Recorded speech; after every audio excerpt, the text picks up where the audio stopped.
Alright, welcome back to the A to Z challenge. I am braving the mosquitoes of my backyard. This is much more like summer weather than spring weather.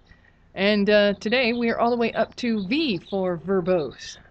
It turns out that writers, we write, so we put together words and we like to use words.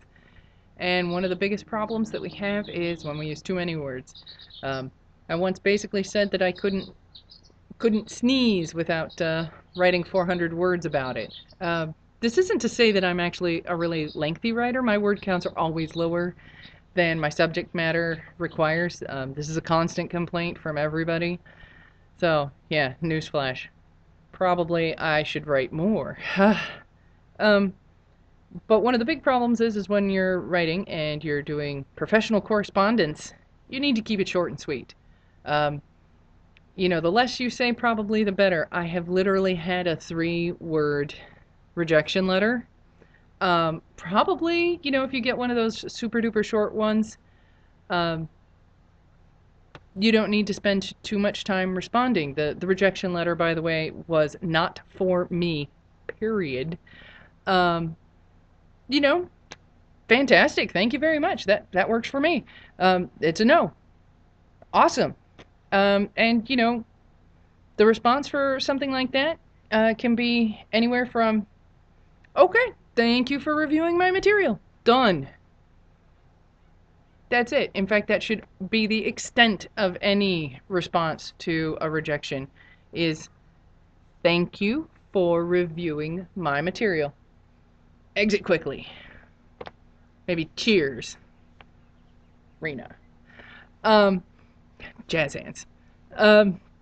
So yeah, no, I think it's really important that we get in and get out quickly when it comes to professional correspondences, especially in the publishing world. Realize that if somebody has 500 emails in their email box, they are not interested in a 2-paragraph.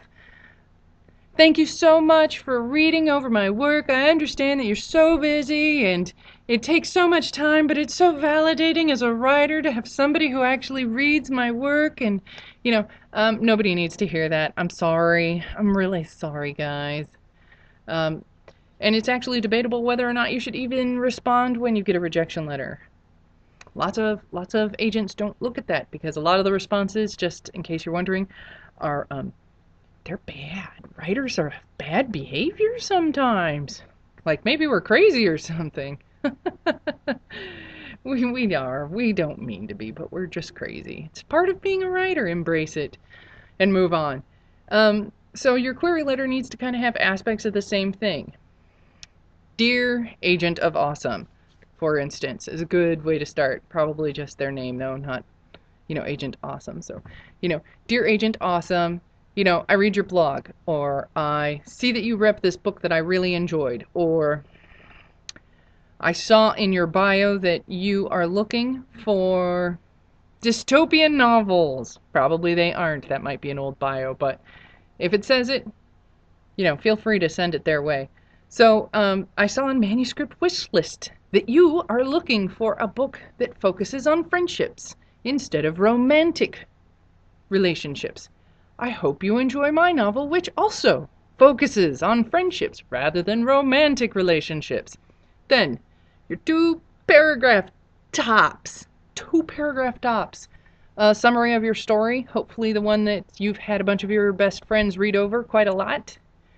And then basically say, this is my novel, it's this long, this is why I'm the person to write it, or your other writing credentials, whatever you've got, and get out of there. Just bam. A query letter should never be more than 300 words, pretty much never. And if it's long like that, they're going to open it up. At first they're going to be like, ooh, this looks good. That's a catchy title. I'm glad they worked on that title. And they're going to open it up and it's this 500-word monolith, black text everywhere. Don't do that. Don't be that writer because, it's easy to write the 3-word rejection, which was not for me. When you're corresponding with somebody, you want to keep to the facts, get in, get out, as little chit-chat as possible, but some is totally okay. In a lot of cultures, it's considered rude to ignore the chit chat and only do business. Fortunately, the U.S. isn't one of those anymore. But yeah, uh, don't make it crazy. Don't be too long. It's just a query letter. All right? See you next time.